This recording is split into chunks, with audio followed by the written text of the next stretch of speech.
everyone. So I am your host today, Aisel Kyle Villanueva, and I am here with a student here in PCU. So what is your name po? My name is Jill Brian Corpuz, and I am currently fourth year taking up Bachelor's of Science in Tourism Management. So I have a question po for you. Mahalaga pa bang pag-aralan ang buhay at gawain ni Rizal sa panahon ngayon?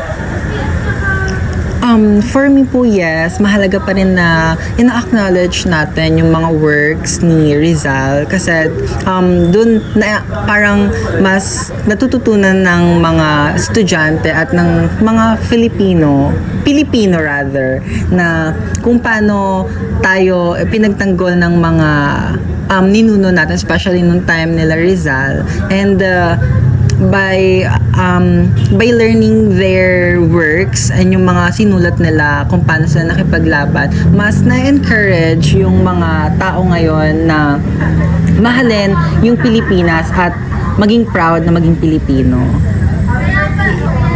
So that's all, guys. Thank you. So, hello everyone. I am Aisel Kyle Villanueva. So, nandito ko ngayon para interviewin ang aming parent na si Ma'am Bri. Okay, Ma'am Bri. I have a question, Ma'am. Okay, ano yun? Ma'am, mahalaga pa bang pag-aralan ang buhay at gawain ni Rizal sa panahon ngayon?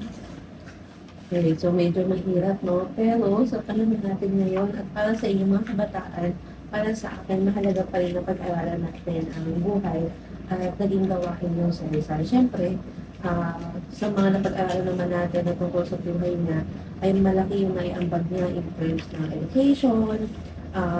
Siyempre, malaki din yung naitulong niya sa bayan natin, kaya natin siya naging national hero. And kung paano niya tayo ipinagtanggol, di ba? So, maganda na maalala ito ng mga kabataan para ito din yung maging buhay at pag-iisip nyo hanggang sa pagtanda ninyo. And di ba tama ba? Siya yung sabi na kabataan ang pataas ng bayan. So sana mapanindigan natin, lalo ng mga kabataan din ngayon. So mahalaga para sa akin na pag-aralan nyo pa rin at maisabuhay nyo pa yung mga nalitaan. Yeah. So, thank you, Ma'am Bri, our mother. Bye. So, go.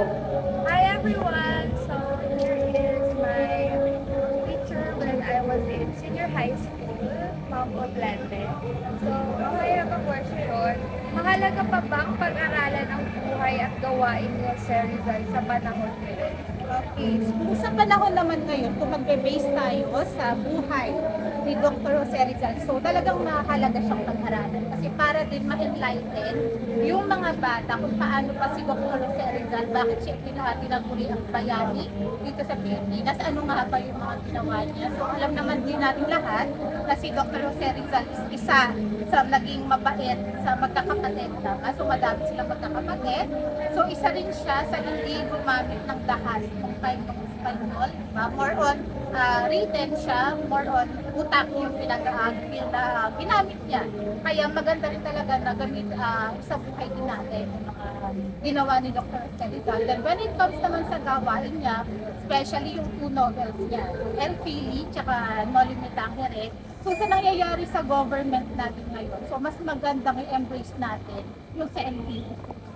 Tama. So ano ba yung El Filipinismo? Diba ito yung natuto ng lumaban, yung mga Pilipino, yung sa mga dayuhan. So para din dito sa Pilipinas, tayong mga Pilipino, kasi nalalaman na natin, naliliwanagan na tayo sa nangyayari sa government natin, so natututo na rin silang lumaban. So dapat tayo mga bilang Pilipino, so maging katulad rin tayo ni Dr. Jose Rizal doon sa El Filipinismo, na lumaban na rin tayo. Thank you po!